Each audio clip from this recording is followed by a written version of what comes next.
Hi, and welcome to the Butler Buzz. I'm your host, Kate Stutz, and I'm sitting here with Michael from the Lions Club. Michael, how are you doing? I'm doing great. Thanks. How are you, Kate? I'm good, thank you. So, can you tell us a little bit about the Lions Club and what you do for the community? Certainly.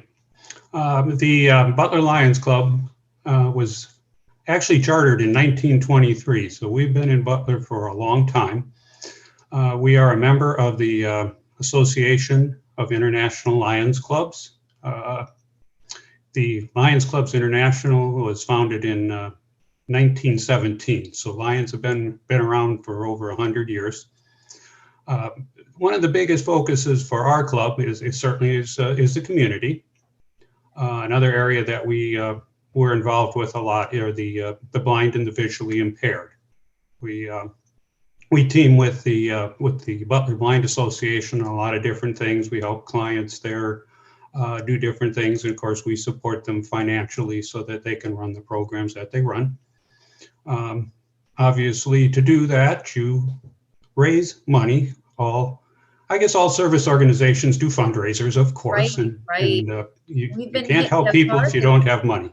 right. We've been hit so hard this year with the pandemic. So it's been a challenge to think of new ways outside the box to raise money for organizations. So what does the Lions Club come up with?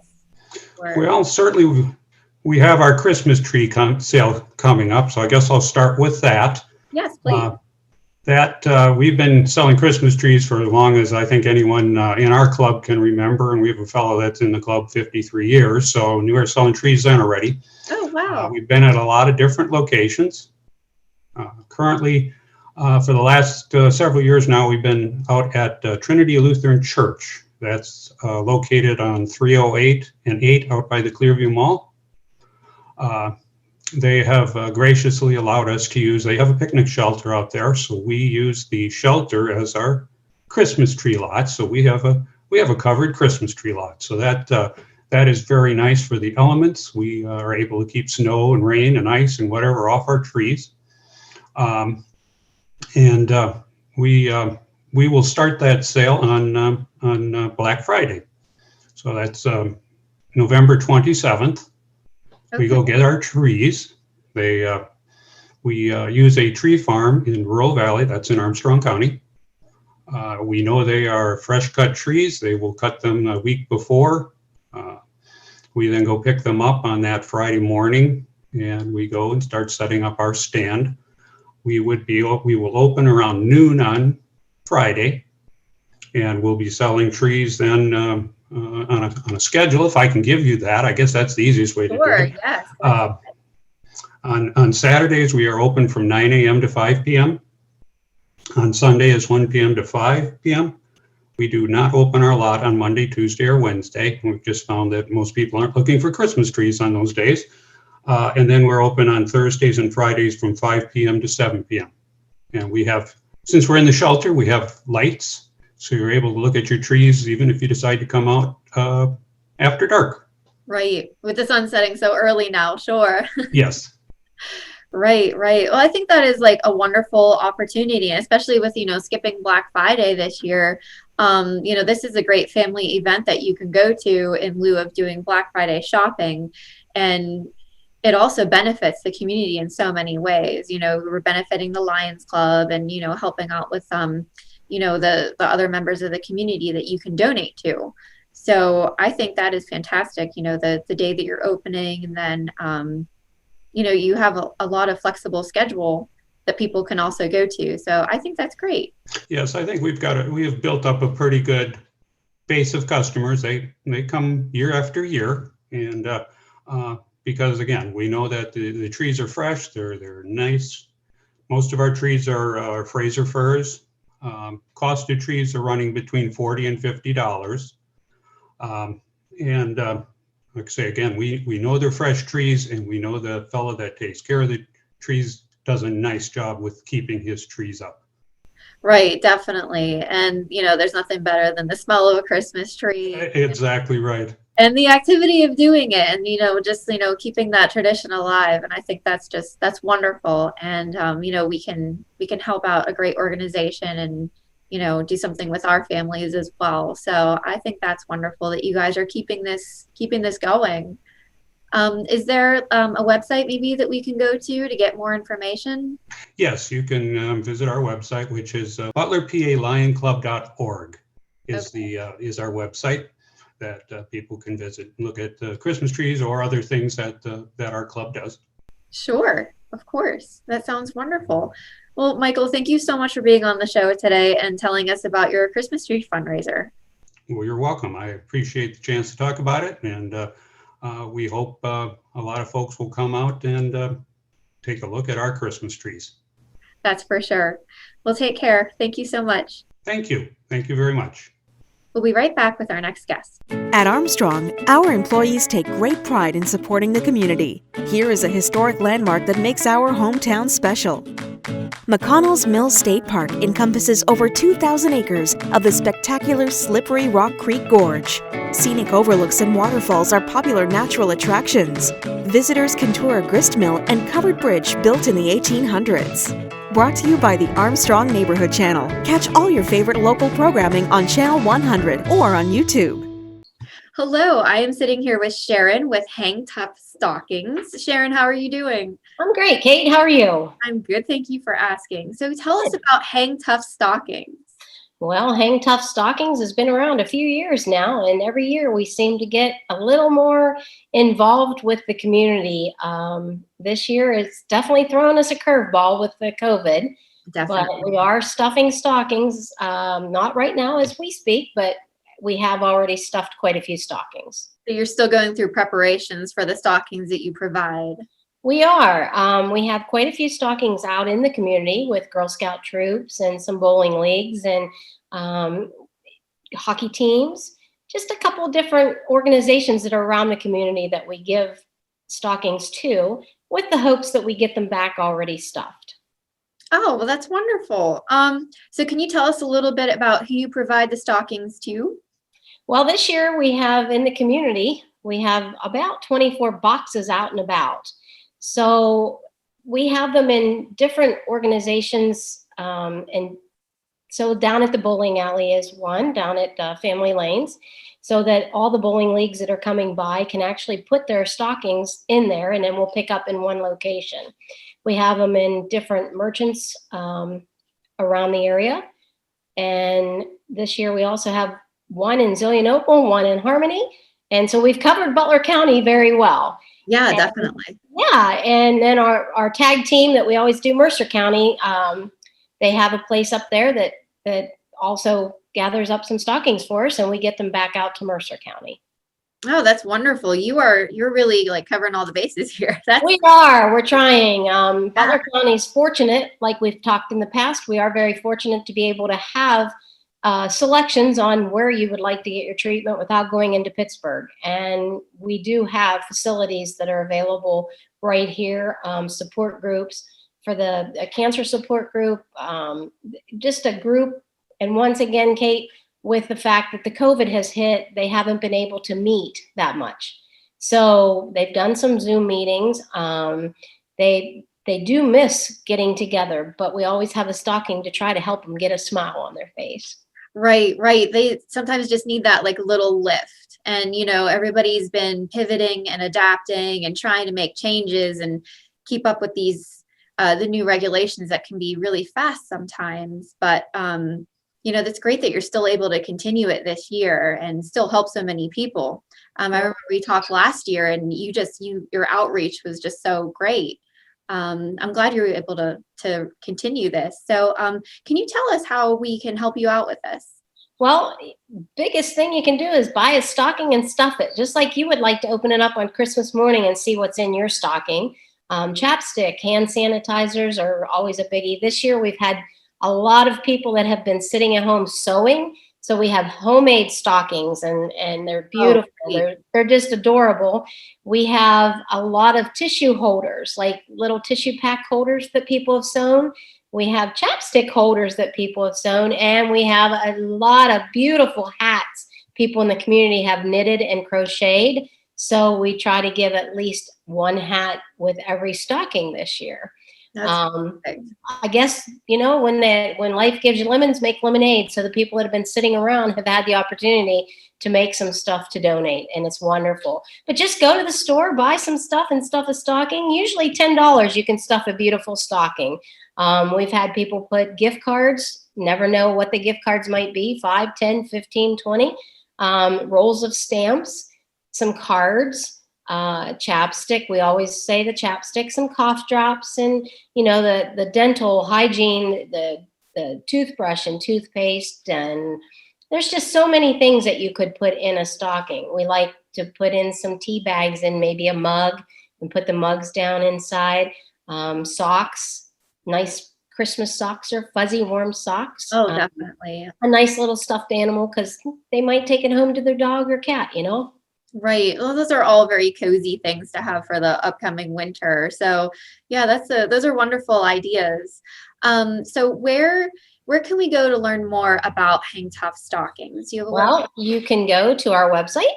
Now I'm going to have to put my glasses on for this one, Yes. so I'll try not to give you too much of a glare, okay? That's okay. But we'll go to our website, and we have the hangtoughstockings.wixsite.com/hangtough, which is a long one.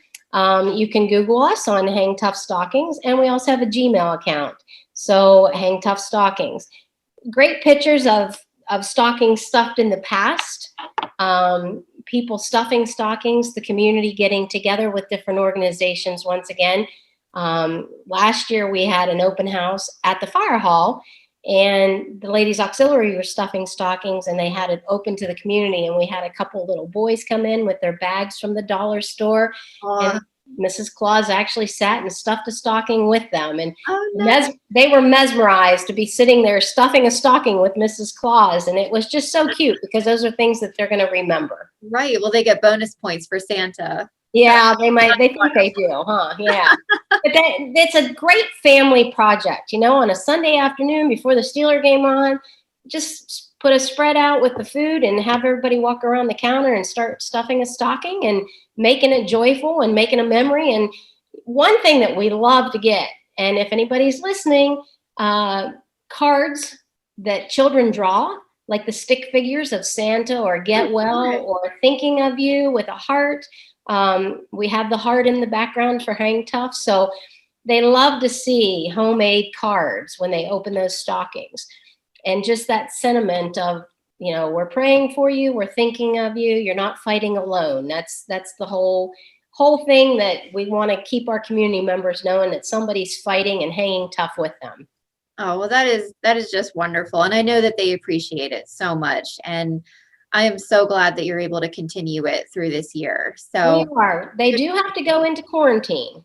So the stockings will be stuffed completely. We're gathering them up next Wednesday through Friday, and then they will go into quarantine at the facilities in a closet for 2 weeks. So they will be getting, stockings that have been through the process of, clean and sanitized. Right. Yeah. Safe to pass out once they receive them. That's great. Right. Yeah, definitely thinking ahead. Yeah, thank you so much, Sharon. Thank you for not only putting this all together, but also for taking the time to tell us about it. Sure. Thanks, Katie. Merry Christmas. Merry Christmas. We'll be right back with our next guest. Hunger exists in every county in America. More than 1 in 5 children are at risk. Armstrong continues to create awareness in our communities through Breaking Bread. COVID-19 has affected food banks in a lot of different ways. The one word I could use to describe it most accurately would be an increase. There's an increased need for food, there's an increased need for volunteers, and there's also an increase in the general need in the communities. Visit ArmstrongOneWire.com/breakingbread for more information. Hello, I'm sitting here with Tom with Hunters Sharing the Harvest. Tom, how are you doing? We're doing just fine, thanks. Good. So can you tell us a little bit about Hunters Sharing the Harvest and what you provide? Hunters Sharing the Harvest is an organization that asks hunters to donate any excess venison they have to food cupboards and community meals. We contract with several processors, 100 processors in Pennsylvania, actually 5 in Butler County, to process the venison. They grind it into hamburger. They put it in 2-pound bags, and then we distribute that to the food cupboards and community meals that would like to continue distributing it onto the, as Russell Redding, or the Secretary of Agriculture, said, the food insecure people. Right, right. So this is a wonderful option. So instead of going to the store to buy food to donate, you can take the meat that you got from hunting and donate it. Is that, Yes, is that how it works? And that's then how it works. that's fantastic. So how would you go about doing that? Are there certain places that you would drop it off at? Yes, we have 5 processors in Butler County, and they are R&B deer processing in Herman, Bim's Bologna in North Washington, McCruitt's Meat Packing in Cabot, T.A. Geiger in Valencia, and Bob's Deer Processing in Prospect. And I know anybody who hears this probably won't remember all that, but all they have to do is log on to their computer and plug in Google sharedeer.org. And at the top, it will list processors and coordinators and all kinds of different things. And all they have to do is click on the processors, and it'll drop down, and it'll list every processor in the state of Pennsylvania. You just go to the county in which you're at, and in our case, Butler, and it will list these 5 people, give the addresses, also give their phone numbers. That's wonderful. Can you tell us a little bit about how many people it helped last year? Last year, the state of Pennsylvania contributed 160,000 pounds of venison to the food cupboards. That's 4,110 deer that were donated by generous hunters. In Butler County, we did, I have to check my figures, 9,300 pounds in Butler County. Wow. The number of deer there I don't have that exact figure, but that was a bunch. Wow, that is great. That is so generous. And, that's a lot of people that's receiving food from the hunter's generosity. That is wonderful. Is there any special precaution that we need to take with the hunting this year? No, not really. In the state, there has been some disease in the central part of the state, but it's very obvious if you happen to do a deer there, and we don't take those deer from that part of the state. It's called it's like a quarantine zone, and we don't use those deer at all. And we caution the processors to be very careful, so that if someone should bring a deer that looks like it might be diseased, that they certainly don't process it. Plus the fact the Department of Agriculture inspects all of our facilities. So they in turn know that the facility is clean, it's neat, it's disease-free, it's rodent-free, and they train the processors on what to look for in case there is any kind of problem. Oh, that's excellent. I just want to say that in Butler County, we service 30 agencies that use the venison, community meals and food pantries, community meals, all over Butler County. So they're helping a lot of people, and any hunter that would like to donate, simply go onto the sharedeer.org website, pick out a processor that's near where they're at, and take it to them. We pay for the processing. The hunter doesn't cost the hunter us anything except the bullet he shoots. Oh, that's wonderful. That's the only expense he has. Okay. And we hope that again this year we'll have another record year. Last year, the state of Pennsylvania broke an all-time record for donating venison, and hopefully we'll break that record again this year. So we're shooting for excess of 160,000 pounds in Pennsylvania and excess of 9,300 pounds in Butler, Pennsylvania. Well, we do have some very generous hunters in the county, so that's great. Okay, Tom, thank you so much for coming on and telling us about Hunters Sharing the Harvest. Well, thank you for having me, and thanks to Armstrong for getting the word out to the Butler County residents and the hunters here. Thank you very much. All right. Have a good day now. Take care, Tom. Thank you. Bye-bye. We'll be right back with our next guest. Armstrong Local Programming has always delivered an exclusive and unique perspective on the very best events your region offers. High school sports, community events, parades, all your favorite shows from Armstrong are now calling the Neighborhood Channel their home. Hey everybody, I'm Allison. Join me for Ohm Sweet Ohm and other great shows and events right here on the Armstrong Neighborhood Channel. Find out everything that the Neighborhood Channel has to offer at armstrongneighborhood.com. Spirit, town pride, local communities. Welcome to the neighborhood. Hello, we are here with Captain Darlene Means of the Salvation Army. Darlene, how are you? I'm doing good. Good, good. It's so great to have you on the Butler Buzz. So can you tell us a little bit about the Salvation Army and what you provide to the community? Well, during this time of the year, we help out with Christmas. We provide toys and clothing for the children, and we also do senior citizens. We get them gifts also through our Christmas program.